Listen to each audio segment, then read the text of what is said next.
And we are live. Welcome, mystery and thriller fans. It is Mystery Monday. I'm your on-air host, Sara DiVello, and I am so excited to welcome back to the show New York Times bestselling author Maureen Johnson, here to give us the inside scoop on her brand new red hot book out now, 9 Liars. Maureen, welcome back. Tell us about these liars. Thank you for having me. I'm so happy to be back. And it's 9 Liars time. Nine Liars. It's 9 Liars time with an incredibly autumnal cover, though it is winter. This is 9 Liars, which is a new Stevie Bell standalone mystery novel that takes place in England, and it's an English country house murder mystery in which Stevie investigates the 1995 cold case axe murder of 2 Cambridge University students, part of a comedy group called The Nine, that were spending their graduation week at a country house called Merriweather, playing a drunken game of hide and seek when 2 of their members did not come back again and were found murdered in the woodshed in the morning. And Stevie has to find out what happened in 1995 and how it impacts the present day, because of course, in the present day, there is danger. Well, everybody loves Stevie Bell, and we're so excited to get the scoop on 9 Liars. First, I just want to welcome everyone. So we are going live to 6 destinations across Facebook and YouTube. So no matter where you're watching from, you're in the right place. It is the right time. And because Mondays can be murder, we're going to make them a little less painful for you. So if you've been here before, you know the drill. And if you're new, welcome. We're so happy to have you. Here's the drill. Every Monday I give you my handpicked featured authors, and you get to ask them anything. So ask Maureen about the Stevie Bell. Ask her about these 9 Liars. Ask her about England. Ask her about her writing process. We got a lot to talk about, including those starred reviews. And we're going to get down into the craft and the creativity. First, let's just jump over to comments saying hi. Yay, MJ and Sara. Happy Mystery Monday. We have a mystery user saying hello. And we have Diane joining us from YouTube saying, good evening, Maureen. Good evening, Sara. Good evening, Diane. So lovely to see your name pop up again. So I want to kick off, Maureen, first with some of these amazing starred reviews that your book has earned. Congratulations on that. I'm going to pop them up here for us all to read together. So first kicking off with Kirkus, who raves the exploration and importance of friendship adds emotional vulnerability to this book, which has a well-developed sense of place and features the series' signature humor and layered mystery elements, immersive and genre savvy. Congratulations on that. Maureen, you're known for being funny and for being savvy. It's actually really hard to be funny on the page, though, and not be a klutzy dork. So how do you do it? I have no idea. I mean, I just figured, I'm glad that it comes through. I don't exactly know how to explain it. I mean, it's try to read funny things, figure out how they're funny, just absorb a lot of funniness. Also, that's just how I view life in a lot of ways. So a lot of times that's just how I sound. And it's funny because they used to say you couldn't sell or write funny YA. People they don't like funny. People don't like funny books. It's like, really? Ooh. First I'm hearing of that. Why do you think they told you that? Who spread this vicious rumor, this lie? It's not I mean, it was maybe some editorial comment. People always have ideas about what sells or what doesn't sell, but what actually people want are good books. So trying to kind of, well, you know what I mean? If they're just, it's not that you're just trying to chase a trend or the idea of writing a certain way to attempt to sell is it's not going to work. I mean, generally it might, but I don't think in generally it's not going to work. I agree. Some good questions popping on here. Diane wants to know, how did Stevie manifest in your life? Yeah, tell us the story of you and Stevie. Diane has the strongest contouring game I've ever seen. I would like Diane to teach me a makeup class. Diane, are you available? It's extraordinary. Yeah, I mean, please. Yeah, teach us your ways. I wanted to create a detective because I was a mystery reader. I was a detective story reader. I was a detective obsessive. And I wanted to create a young adult detective, but I had to build I basically had to build an environment for her to be in, a world in which a 16-year-old could become a detective. So I made a school for her. I built the circumstances to suit her in order to make a viable 16-year-old detective. So you just decided out of the blue, I want to write a detective and I must create an Yes. environment in which a Well, 16-year-old girl could be a detective. And that's how it she was came to be. it was out of a long lifetime love of detective stories. And the detectives arise from somewhere. You have to have them you usually get their origin story. And then from that point on, they go out into the world and solve cases. So once you've established your detective, you can then just have them be detectives. Like you don't have to explain the concept of Poirot every time, or the Ooh. concept of Sherlock, or the concept of Lord Peter, or Harriet Vane, or whatever have you. Mm. So I wanted to make her and then send her out in the world to do more cases. Ooh, I love that. Yeah, and I think I'm sensing in you a fellow Nancy Drew girl, a Yeah. fellow. Yeah, exactly. Uh, And so Stevie's our modern day Nancy. well, Nancy has a habit of getting her hit on the head a lot. She gets hit on the head constantly in those books. Just always. Why is that? She, she must have, I'm serious when I say she must have some sort of actual brain damage, because she gets knocked out fully in almost every book. And I'm like, that is not good at all. Nancy, be careful, wear a helmet. I never realized that until you said it, and She now I'm she remembering all the times that Nancy was found unconscious or bound Yeah, up or or constantly. kidnapped. Yeah. Oh my Constantly gosh. knocked out. The ceiling will completely fall on her head. She'll fall down the stairs. She gets conked on the head. Like, it's not good. Yeah, that's a good point. That is a really good point. I never thought about that until A lot just of head now. injuries. A lot of head injuries. We're thinking about it now.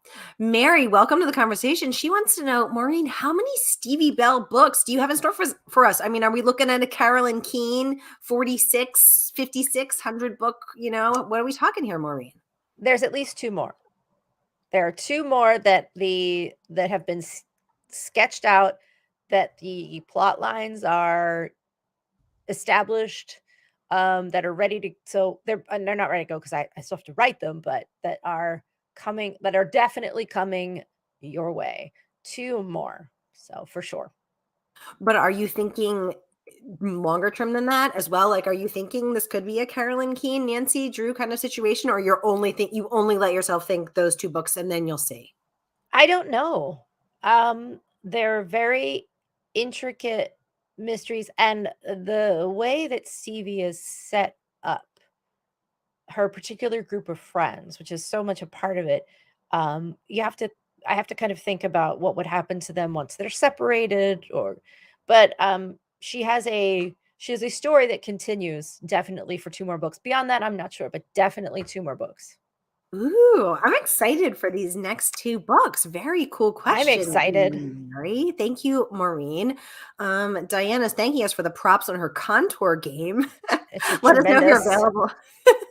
She wants to tremendous. know, do you have an actress in mind to play Stevie? Yeah, so are you a visual person? Do you picture her as a certain actress? No. Whenever people ask, like, "What's your dream?" What's funny is that I always say no, but just in the case of this book, and only this book, did I ever picture actors, and that wasn't to play them in any imaginary movie, but the English theatrical Cambridge comedy group, all 9 members, I, for some reason, mapped them onto actual English actors or comedians, so they're the only ones that I have any kind of visual reference for, and I don't know why, Ooh. but that's maybe because I know more English actors and comedians than I do anything else. But the thing is, if they do make a TV show or movie of this, the actress that would play her is not someone I know of yet. Like, it's somebody that is only known in casting. That's how it happens, is these things are cast so far back that there's a pool of upcoming talent that you don't even know about Mm, yet. But mm. whenever people, I don't know, people always say, like, I think everybody's imaginary casting goes to Millie Bobby Brown because Millie Bobby Brown is that one actress who is currently playing a lot of 11 to 18-year-old characters that are Mm. so, but I don't really have one in mind. I never really think that way, except apparently for the comedians in this book. Well, I was happy to see that Suze was very tall. As a tall girl myself, I was like, yay, 6 foot tall Suze, be She's tall. tall. She's real Yeah, tall. I liked that. I liked that. Ooh, okay. Mary wants to know. So you're talking about your cast of characters, your next 2 books, Mhm. this 16-year-old girl detective that you've created. Do you have a plan for what she will be when she grows up? I mean, no is the Mm. short answer. I do not. I know where she kind of gets to up until she is 18, but I don't Mm. know what happens to her exactly beyond that. I know what she would wanna be, but I don't know how she gets there. I don't know how she actually gets into detectiving because I don't think she would do it through official channels. No.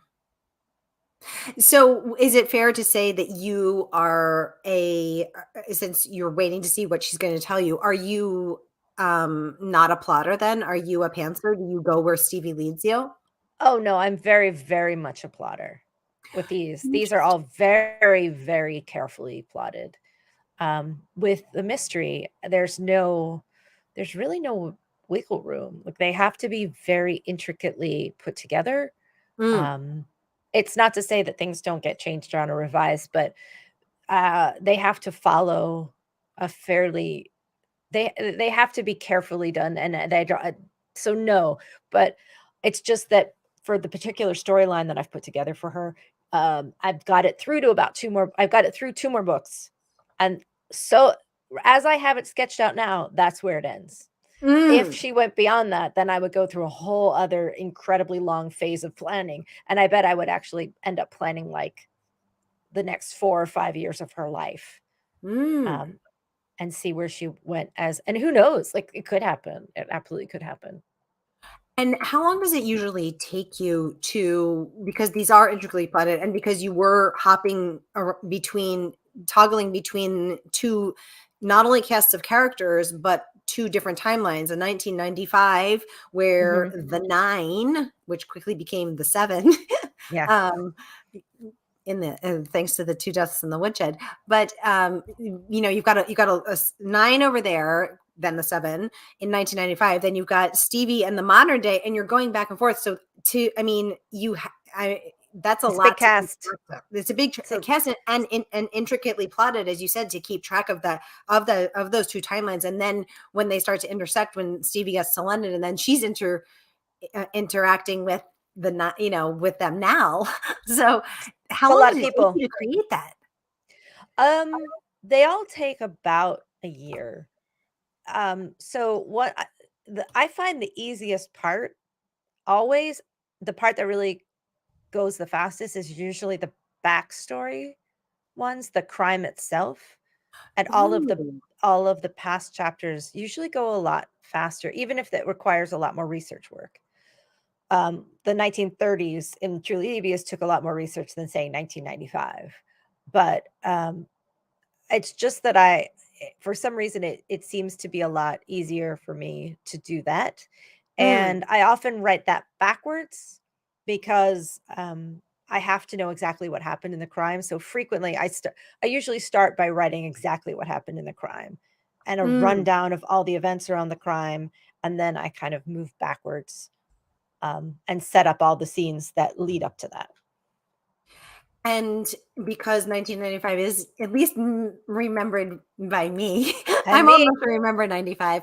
Not did the 1930s research take you much longer, because that is so much different.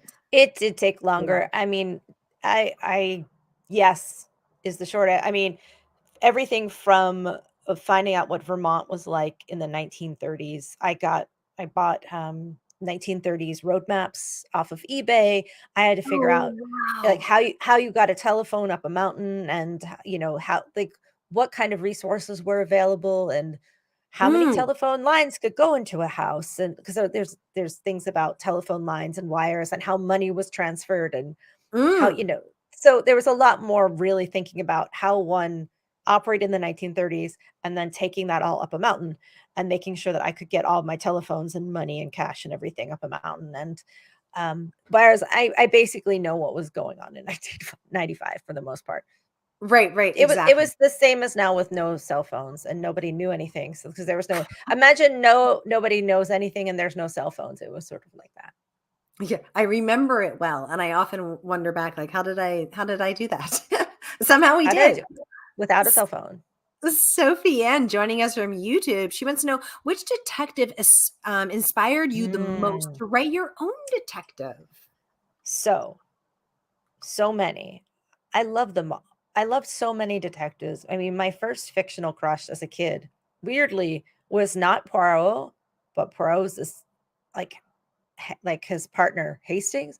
I don't know why. Hastings is not smart, so I don't know why. But then Poirot was my favorite. Turtle Wexler from the Westing game. I was obsessed with Turtle Wexler. I am still obsessed with Turtle Wexler. I love Wexler. I love the Westing game. I was very obsessed with Encyclopedia Brown. Um, but I think maybe the characters that I thought a lot about Harriet Vane from Dorothy L. Sayers, who is Lord Peter Wimsey's partner. So it was kind of a combination of, and of course there's Sherlock. Everybody, but I mean, there's a reason everyone loves Sherlock, but Poirot and Sherlock and Harriet Vane and Turtle Wexler, I think, all in a ball. That is a good crush list. That's a very good crush list. And maybe Columbo. There's a lot of good detectives out there. Oh, Columbo. Oh my gosh. There's a lot of good Yes. detectives. There's a lot of good detectives. Let's get into some of the craft of it. Right after I remind you guys, the book is out now and it is available from our favorite woman-owned independent bookstore. So grab your copy now, fam, and you too can immerse yourself in the world of Right. Nine Point the Liars. right there is right there. I'm pointing the right way. There it is. There it is, Murder by the Book, pointing right at it. So here is the link. No matter where you're watching from, Facebook or YouTube, grab your copy, get your mitts on these Nine Liars, and immerse yourself in the latest Stevie Bell book, so that we can continue the conversation. What you think as you're reading, who done it and why. Meanwhile, while you're ordering, I want to get into some of these other fabulous craft questions. Okay. Oh, hey, Anissa Joy. Welcome to the conversation. She wants to know, did you Hello. intend this to be a series from the start? Yes. I wanted to make the detective and then send her out in other cases. I absolutely wanted this to be a series from the start. Mm, I planned out the first three, the truly devious 3 books that establish her. That was a big hunk of story. So I figured if people committed to meeting her and meeting her friends, they'd already invested 3 books. Although you should be able to read either The Box in the Woods or Nine Liars, which come later, entirely on their own without having read any of the others. So they are standalone mysteries. But I mm. always intended them to be a series. Like always intended there to be more Stevie Bell books. I love that. Anissa sharing that she's joining us live from South Carolina tonight. Yay. Love Hello. that. Love that. Oh, hello. Readers Gotta Read joining us from YouTube, saying like Maddox from the TV show. Exactly. So many great out there. Okay, so let's talk some more about craft. And we've got some really great questions here. So first of all, Diane wants to know, do you have any writing rituals? If so, what are they? Yeah, walk us in. I don't. And people that do, I'm always very envious of, but because it's my job to write, I feel like I have to write no matter what the circumstances are. So if I'm traveling or if I'm and I got into new habits because of COVID, because Mhm. of the lockdown, not leaving my house. I got much. I do have an home office. You get to see the bad end of it. The more exciting end of it is that way, but that I look at from my desk. But I point the camera towards the working end of my desk, where I actually sit all the time.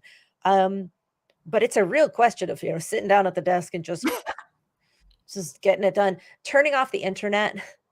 I just use a program that kills the internet. But I write each book in a slightly different way because I feel like you have to adapt to circumstance, place, circumstance, timing, and also I feel like every book anybody writes, each book is written in its own way. Literally, like you develop it's like you build the tools for making the thing that you're making along with making it. So it's like you're building actual hammers and wrenches to build the thing. Ooh, interesting.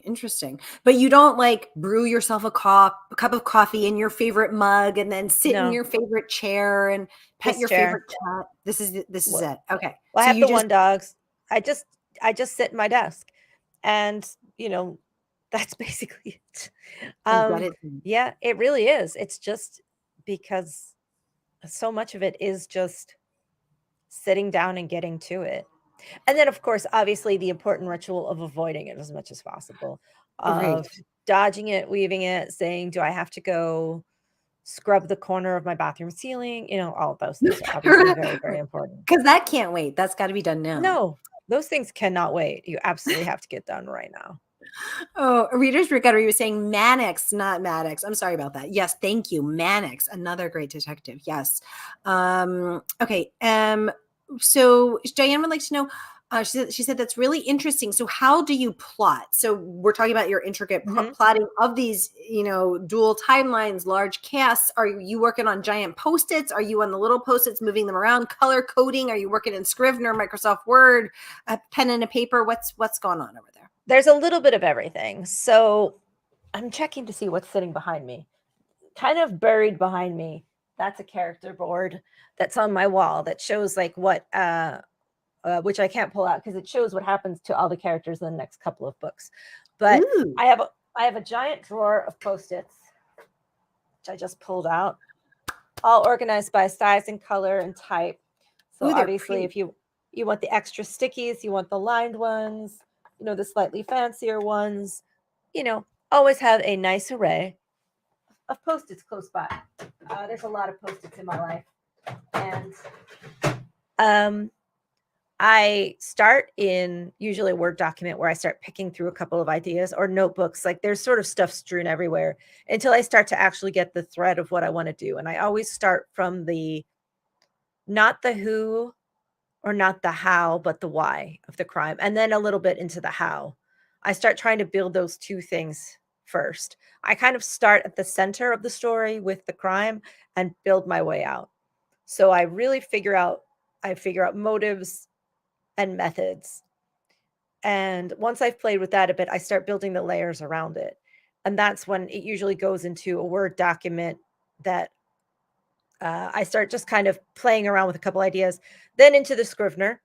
I write in Scrivener, but there's always a point where the plot gets away from me, which is usually very close to me completing the draft, where even though I've really sketched it out carefully, the timings aren't quite right, or I don't feel like I completely understand exactly all the timings and the beats.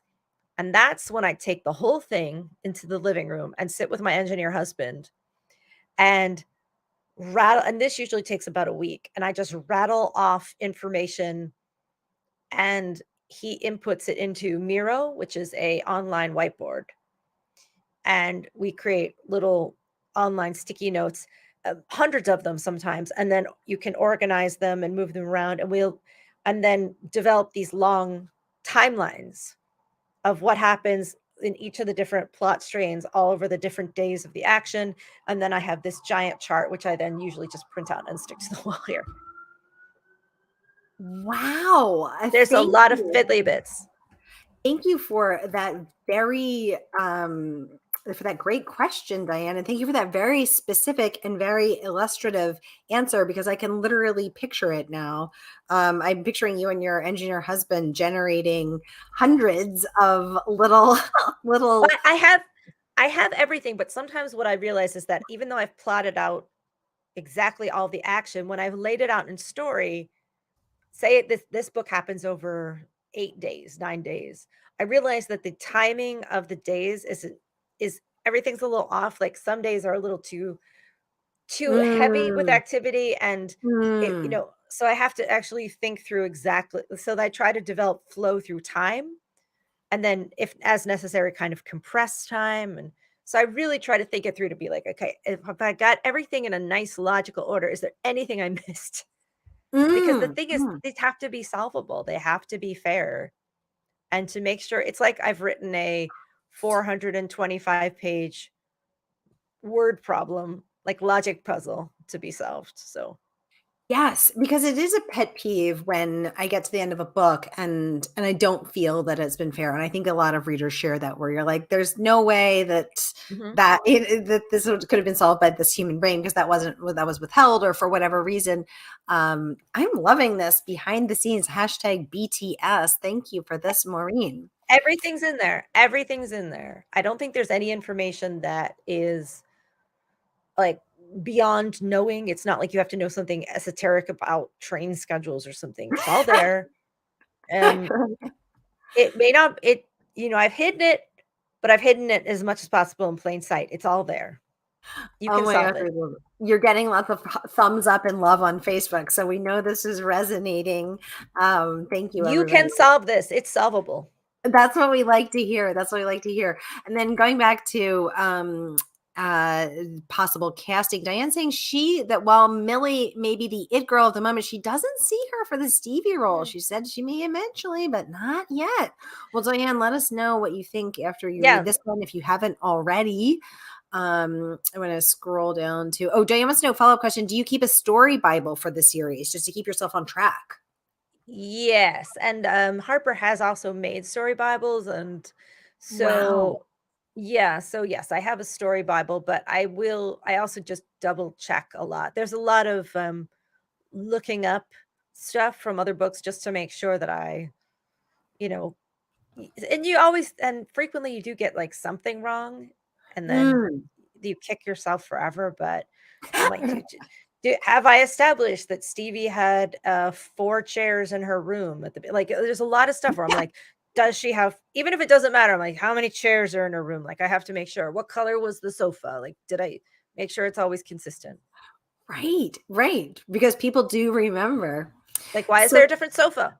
all right. So Fiona is saying this is a really nice cover. It is, Mm. and it is branded in the same way that you can tell, like, oh yeah, that's a Stevie Bell cover. Are you happy with the cover, Maureen? Did you get to Oh, be involved in it? I am, and I can be effusive about this because it has nothing to do with me. I didn't make it.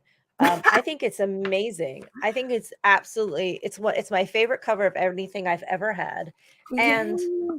the more you look at it, because you originally see like the artist did, I think, a genuinely incredible job, because you see this swirl of leaves, but then the more you look up, you realize it's this like a twisting spiral staircase and ceiling fixture inside of a mansion.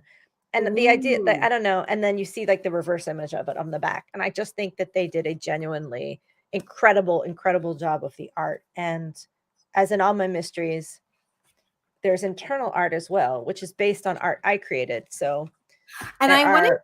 I wanted to ask you about that, because I am a Mhm, girl who loves me a map of an old mhm, fashioned castle. And this map of Merryweather, where right. the nine, where the crime happens in 1995, I loved. I took the time to, I mean, I am the dork who will take the time to look up every single location. Like number 9 is the, is Mhm.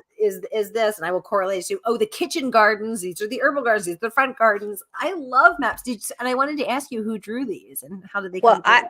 I did them, and then my sketches are taken to the artist, but I drew these and I mean, these are artist renderings based of my own drawings, because I spent weeks actually Mm, doing this, mm. because it matters. There are clues in here. It matters where things take place and what you can see from where. So I Yeah. spent a week alone just with a bunch of architecture software Oh, trying to figure out room layouts and how, like, house layouts, how things actually would have been constructed, because I had to put in the things that matter, and then I just had to build the rest of the house in a way that made sense. And then the grounds, it matters. Like, I always put maps in, and they always matter. and I had to study a lot of English country house, agricultural, and Oh, garden design. And it's complicated, but this is the mental model of the Merriweather grounds is based on a house called Hidcote in England. And my sister-in-law, who is my husband's English, my family is partially English, so I was able to get a lot of background information from them.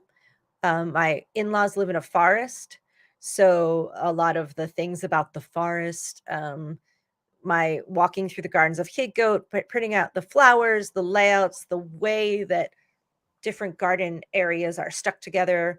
Um, Also, my husband went to Cambridge, so I made sure that all the Cambridge stuff is correct by really walking through the Cambridge grounds on Google Maps with him a lot and going, okay, now what happens if you go down that way? And what happens if you have a bike?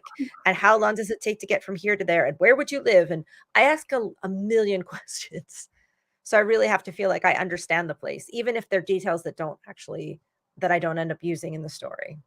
I love this. I love this detail because I love maps and I love when Yeah. books have a map in front. There's just something so charming and I love going back and looking at the map and imagining myself there. And so I couldn't wait to ask you about the maps. I'm so glad I got the inside scoop. Mary is saying she has loved all of the truly Thank devious you. books and she's read them all in 1 to 2 days. She can't put them down. Thank Mar- you. Yay. And now, Mary, you can get this next one. It is out now. I'm going to pop the link in here one more time. Maureen, what do you think the secret is to writing a book that people like Mary can not put down? I mean, you've learned a thing or two. Tell us your secrets. I have no idea. I just, you know, you. It's very nice. I'm glad to hear that people like it. I don't know. I just try hard. Well, I spend a lot of time with other writers who are very, and I sort of have a group of people that are very good at thinking about plot and talking you mm, through plot. So in particular, one of my good friends is Holly Black, who mm, is the author of so many things, but like Cruel Prince and the new Stolen Heir, which is out this week. But she is basically a plot professor, and she will sit down and work out plot beats with you all day and all night long. And so having friends like her, like Cassie Clare, like Robin Wasserman, to really sit down and be like, okay, here's what I'm thinking, or I'm stuck on this point. What am I doing wrong? Or to really sit and make you think about the various beats you've put in. But it's just studying story, like studying the beats of a story. Just story, it's just an applied technique of studying stories and how they mm, work. mm. Which I is love not a great answer, but it's really like I feel like you learn writing by writing and reading. Like, whenever people are like, "How do you learn to write?" I'm like, "You read and you write." Like, that's basically mm, it. But you just get better and better and more you hone it more and more as the more you read, the more you write, the more you begin to learn about the two of them together. But that's why you don't need mm, a license to do it. You really learn by doing. I love that. Diane wants to know, can you only write at your desk? Do you write in other locations? I can write all over the place. And is because I often have to travel a lot, or at least I used to, and now I am again. Mhm. So also during COVID, I had to learn to write in the living room because we had to open up a branch of my husband's work had to come home. Right. So he had to bring home 4 computers and 4 monitors and set up like a whole giant video game studio in our he's a video game producer. So and in Oh, order to wow. and he's on calls all day, so I was in there writing and trying to keep the dog from barking. So I was like, Mhm. "Well, now I write in this chair in the living room. Now I write in 2 places in the house." It's very exciting. Um, but no, like I do a lot of it at my desk because I have a bigger screen here and it's well positioned, but Hmm. I can definitely travel and write. Um, I do like a good coffee shop. I haven't done that in a long time because of COVID, Mm. and I did Mm. it once once in the last 3 years, and I was like, "This is wild. Do you know that you could just go places and they have tables and you buy coffee and then you get to sit there and do other things? It's nuts." So, I have really, maybe like a lot of you, not I am not used to being back out there in the world. It's just I not. am also not ready. Yes, I know. It's like this is a whole overstimulating world out here. I'm used to being inside where it is quiet. Yeah. Yeah. Ooh, good question. How long did it take you to get your first book published? Mary would like to know. Um, Surprisingly quick. I was still Hmm. in grad school for writing. Mm-hmm. And um so yeah, it was unusually fast. Which isn't to say anything about me. It was just how it happened, but things came together pretty quickly. And it was when I was still in graduate school, but for writing. So I was, well into my 20s. Interesting, interesting. I want to get to this next bit of praise from Publishers Weekly, which deems the book scintillating, Maureen, a scintillating mystery. Johnson delivers a meticulously crafted fair play mystery, speaking of fair play, that gratifies as a standalone while also forwarding the richly textured characters' arcs. I'm going to take that off so we're not covering our face. A treat for fans for the series. Distinctly written flashbacks to 1995 pepper the present day narrative, creating resonance and investing readers in Stevie's case. Stevie Q's is white. The supporting cast is intersectionally diverse. A starred review from Publishers Weekly. Congratulations on that one.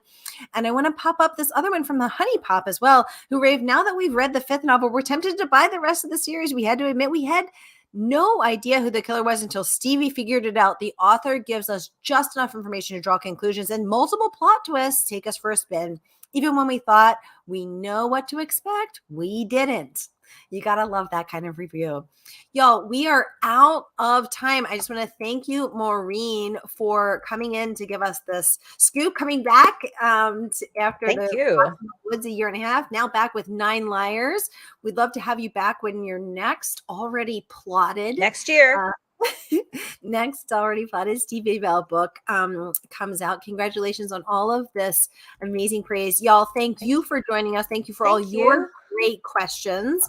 And one more time, here is the link. No matter where you're watching from, Facebook or YouTube, grab your copy of 9 Liars. And then let us know what you think over in the Facebook group. Here it is. One more time, from our favorite woman-owned independent bookstore. Mary saying, thank you so much. It's been Thank so you. great to hear so much about your process. Yeah, I've loved all this behind the scenes and the specificity and learning about it. I feel like I'm going to read the next one with a whole new level of how Maureen pulled the puppet strings. Y'all, that is a wrap on Mystery Monday. Thanks so much for hanging out with us. I will see you next Monday. Have a great week. Thanks again, Maureen. Take care. Thank you.